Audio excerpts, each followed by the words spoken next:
நம்ம சின்னத்திரை கேபிஒய் பாலா இப்போ அவர் தான் ரொம்ப ட்ரெண்டிங்கில் போய்கிட்டு இருக்கிறாரு. நான் என் தரப்புக்கு நான் எதையாவது எனக்கு தெரிஞ்ச இல்லை என் மனசில் இருக்கிறத நான் சொல்லணும்ல.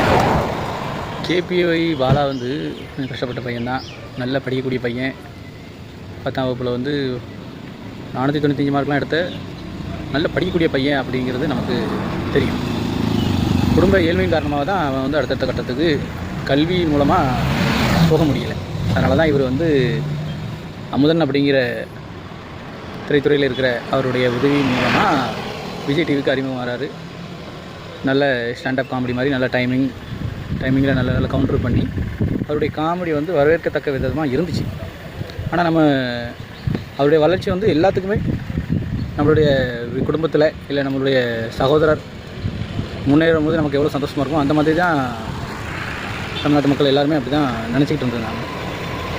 ஆனால் இந்த பையனுடைய சம்பளம் இந்த பையனுடைய வருமானம் என்னவாக இருக்கும் அப்படின்னு பார்த்தா, ஓகே சில ஈவெண்ட் பண்ணுறான், சில இடங்களுக்கு போகிறாங்க, ப்ரொமோஷன் பண்ணுறாங்க, 50,000 லட்சங்கள் கிடைச்சாலும் இவர் வந்து ஏழ்மையான குடும்பம்.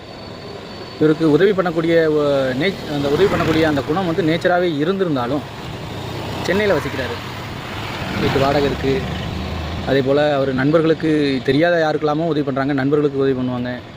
குடும்பத்தை பார்த்துக்கணும், தாய் தப்பனை பார்த்துக்கணும், எவ்வளோ கமிட்மெண்ட்ஸ் இருக்குது. ஆனால் இவர் இதை செய்ய முடியுமா அப்படிங்கிற கேள்வி வந்து எல்லாருக்குள்ளேயும் இருக்குது. அது மட்டும் இல்லை, இவர் வந்து பொதுமக்களுக்கு இந்த மாதிரி உதவிகள் செய்கிறதுலாம் வந்து வரவேற்கத்தக்கது தான். ஆனால் இவ்வளவு பணம் ஏது அப்படிங்கிற ஒரு கேள்வி இருக்குது. அது மட்டும் இல்லாமல் இப்போ சோஷியல் மீடியாவில் வந்து உமாபதி அப்படிங்கிறவர் வந்து ஒரு கேள்வி கேட்டிருக்கிறாரு. இவர் கொடுத்த ஆம்புலன்ஸ் எல்லாமே வந்து ஃப்ராடு, அந்த ஆம்புலன்ஸுடைய நம்பர் எல்லாமே வந்து வேறொரு ஆள் பேரில் இருக்குது, இல்லை அந்த ஆம்புலன்ஸ் அப்படிங்கிற அந்த அவர் என்ன பிராண்டில் கொடுத்தாரோ அந்த பிராண்டே இல்லை, வேறு ஒரு கார் பேர்லலாம் இருக்குது. இந்த மாதிரி ஃப்ராட் வேலை பார்த்து தான் இந்த வண்டியெல்லாம் கொடுத்துருக்காரு, இந்த ஆம்புலன்ஸ் எல்லாம் கொடுத்துருக்காரு. ஒரு ஆம்புலன்ஸ் ரெடி பண்ணதுக்கு எப்படி பார்த்தாலும் ஒரு 15 லட்சம் 20 லட்சம் வந்துடும். ஒரு 5-6 இது கொடுத்துருக்கனாலும் 1 கோடி, அதுபோக டிராக்டர், இந்த மாதிரிலாம் எப்படி கொடுக்க முடியும் அப்படிங்கிற கேள்விகள் வந்து நிறைய பேர் கேட்டுக்கிட்டு இருக்கிறாங்க. எனக்கு ஒரு சந்தேகம் உண்மையிலே வருது, இவ்வளவு பண்ண முடியுமா? அதுவும் ஒரு சிறிய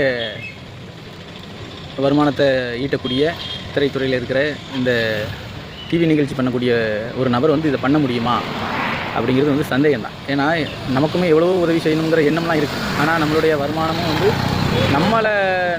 நம்ம வந்து சேமிக்கிற அளவுக்கு கொஞ்சம் இருந்தாலும் ஒரு 10-100 ரூபா எடுத்து கொடுக்கும்போது இப்போ உள்ள சூழ்நிலைக்கு நமக்கு வந்து கஷ்டமாக தான் இருக்குது.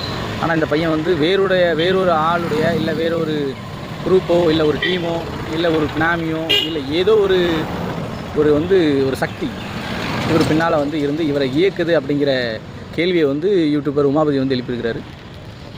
இந்த கேள்வி வந்து நியாயமானது தான். ஏன் அப்படின்னு பார்த்தீங்கன்னா, அவர்கிட்ட வந்து ஆதாரங்கள்லாம் இருக்குது. அந்த அவர் கேட்ட கேள்விக்கு இப்போ வரைக்கும் வந்து கேபிஒய் பாலா வந்து பதில் அளிக்கலை, ப்ரூஃப் கொடுக்கலை. அவர் வந்து இந்த தவறை வந்து எப்படி சரி செய்யலாம் அப்படிங்கிற பதட்டத்தில் சில வேலைகள்லாம் சில ஆட்களெல்லாம் சந்திச்சதாக பேசியதா உள்ள தகவலும் வந்துக்கிட்டு இருக்குது. அதுக்கும் ஆதாரம் இருக்குது அப்படின்னு சொல்லி உமாபதி சொல்கிறாரு. உண்மையிலே இவர் வந்து அந்நிய கைக்கூலி தானா அப்படிங்கிற கேள்வி வந்து இப்போ நமக்கு எழுது. இதில் வந்து பொதுமக்களும் சரி, இல்லை அரசு துறையில் இருக்கிறவங்களும் சரி, காவல்துறையினரும், வருமான வரித்துறை, இந்த மாதிரி பல்வேறு துறைகள் வந்து கேபிஒய் பாலாவை வந்து விசாரிக்கிறது வந்து சரிதான் அப்படிங்கிறதையும் நான் நினைக்கிறேன். ஏன்னா அவருக்கு பின்னால் வந்து எந்த சக்தி இருக்குது அப்படிங்கிறத வந்து கண்டுபிடிக்கணும். இவர் உதவி பண்ணியிருக்கிறத வந்து நம்ம கொச்சப்படுத்த விரும்பலை. ஆனால் இவர் பண்ணின அந்த ஆம்புலன்ஸோ இல்லை வேறு எந்த ஒரு இந்த ஆம்புலன்ஸில் தான் வந்து வண்டிகள் எல்லாமே ஃப்ராட் அப்படிங்கிறது வந்து உண்மையாக இருக்குது. அதனால் அரசு அவரை வந்து கண்காணிக்கணும் அப்படிங்கிறது என்னுடைய வேண்டுகோள். நன்றி.